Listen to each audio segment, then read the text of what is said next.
previous sections we studied angular motion and introduced the angular variables such as the angular position theta, the angular velocity omega, and the angular acceleration alpha. We know that when a solid object rotates around an axis of rotation, all its molecules revolve around that axis with the same angular velocity, even though their linear velocities are going to be different for each one of those molecules. If the angular velocity is constant, this object has a uniform circular motion. In this circular motion, the angular position is related to the radius of curvature through theta is equals to s over r, where s is the arc length traveled by the particle and r is the radius of curvature. We also found a relationship between the angular velocity and the linear velocity of the particle in a uniform circular motion. V tangential is equal to r times the angular velocity omega. Omega is a vector perpendicular to the plane of rotation. It points upwards if the rotation is positive, counterclockwise. Omega points downwards if the rotation is negative, clockwise. Alpha is another vector, always perpendicular to the plane of rotation. It points up if it is positive and down if it is negative. Just as we found in the kinematics equation for linear motion in 1D, we also found the equivalent set of equations for rotational motion.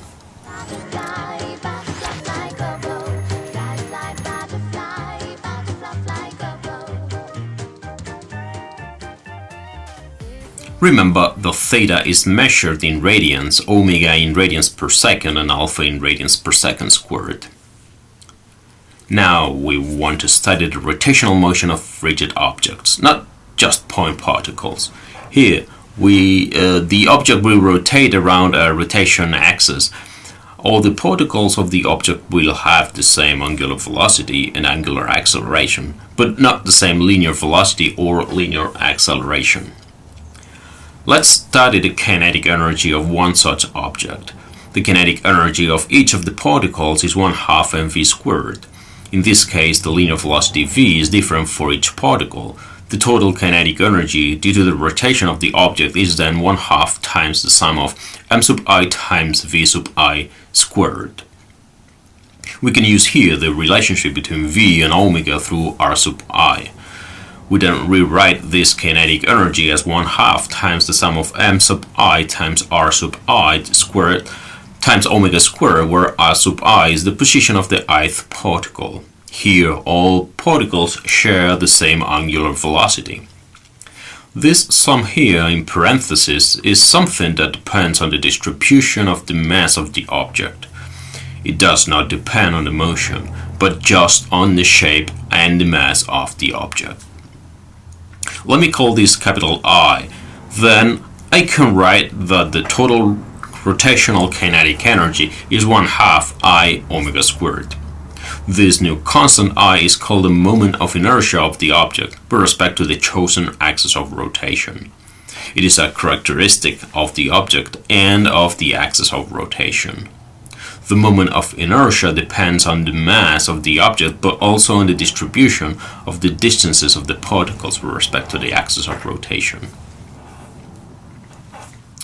If we only had one point particle revolving around one particular axis of rotation, its moment of inertia will be mr squared, where r is just the distance of the particle to that axis of rotation. This moment of inertia is a measure of the inertia that an object has towards rotation. Just as the mass is a measure of the inertia of an object, how much an object opposes to a change in its motion, the moment of inertia is a measurement of how much the object opposes to a change in its rotational motion. An object will have a different moment of inertia for every different axis of rotation. This is not a unique characteristic of the object, but each object has lots of moments of inertia, each one with respect to a different axis of rotation. The moment of inertia for a thin ring rotating around an axis that passes through its center is mr squared.